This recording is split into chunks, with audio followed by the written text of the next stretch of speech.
saving, and if you lament over him much longer, my heart will be as light as a feather. Poor Wickham! There is such an expression of goodness in his countenance, such an openness and gentleness in his manner. There certainly was some great mismanagement in the education of those two young men. One has got all the goodness, and the other all the appearance of it. I never thought Mr Darcy so deficient in the appearance of it as you used to do. And yet I meant to be uncommonly clever in taking so decided a dislike to him without any reason.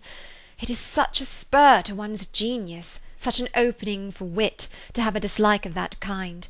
One may be continually abusive without saying anything just, but one cannot be always laughing at a man without now and then stumbling on something witty. Lizzie, when you first read that letter, I am sure you could not treat the matter as you do now. Indeed, I could not. I was uncomfortable enough, I may say unhappy, and with no one to speak to about what I felt, no Jane to comfort me and say that I had not been so very weak and vain and nonsensical as I knew I had. Oh, how I wanted you! How unfortunate that you should have used so very strong expressions in speaking of Wickham to Mr Darcy, for now they do appear so wholly undeserved. Certainly. But the misfortune of speaking with bitterness is a most natural consequence of the prejudices I had been encouraging. There is one point on which I want your advice. I want to be told whether I ought, or ought not, to make our acquaintance in general understand Wickham's character. Miss Bennet paused a little, and then replied, Surely there can be no occasion for exposing him so dreadfully. What is your opinion? That it ought not to be attempted. Mr Darcy has not authorized me to make his communication public. On the contrary, every particular relative to his sister was meant to be kept as much as possible to myself, and if I endeavour to undeceive people as to the rest of his conduct, who will believe me? The general prejudice against Mr Darcy is so violent that it would be the death of half the good people in Meryton to attempt to place him in an amiable light. I am not equal to it. Wickham will soon be gone, and therefore it will not signify to anyone here what he really is. Some time hence it will all be found out, and then we may laugh at their stupidity in not knowing it before. At present I will say nothing about it.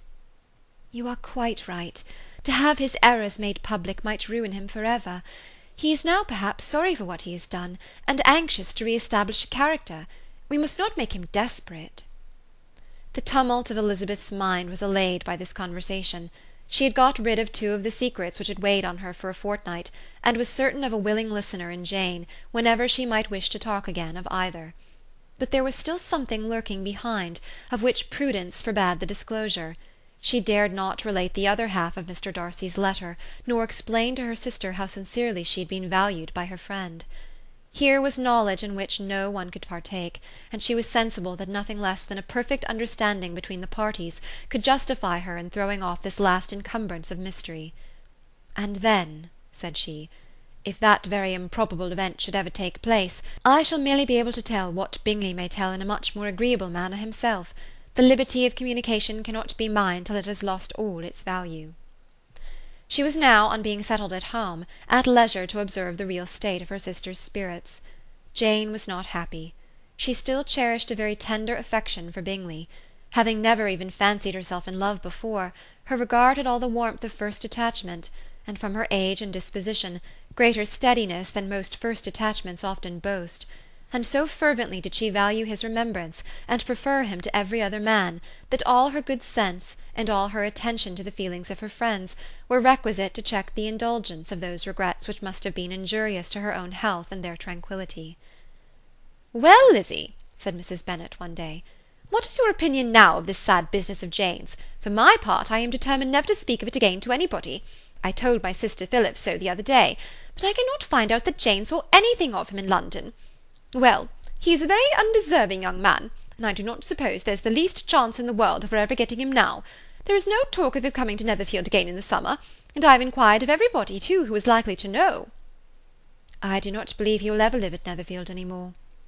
"Oh, well, it is just as he chooses. Nobody wants him to come. Though I shall always say he used my daughter extremely ill, and if I was her I would not have put up with it. Well, my comfort is, I am sure Jane will die of a broken heart, and then he will be sorry for what he has done." But Elizabeth could not receive comfort from any such expectation, and she made no answer. "Well, Lizzie," continued her mother soon afterwards, So the Collinses live very comfortable, do they? Well, well, I only hope it will last. And what sort of table do they keep? Charlotte is an excellent manager, I dare say. If she is half as sharp as her mother, she is saving enough. There is nothing extravagant in their housekeeping, I dare say. No, nothing at all. A great deal of good management, depend upon it. Yes, yes, they will take care not to outrun their income. They will never be distressed for money. Well, much good may it do them. And so, I suppose, they often talk of having Longbourn when your father is dead. They look upon it quite as their own, I dare say, whenever that happens. It was a subject which they could not mention before me. No, it would have been strange if they had, but I make no doubt they often talk of it between themselves. Well, if they can be easy with an estate that is not lawfully their own, so much the better. I should be ashamed of having one that was only entailed on me. End of chapter 40.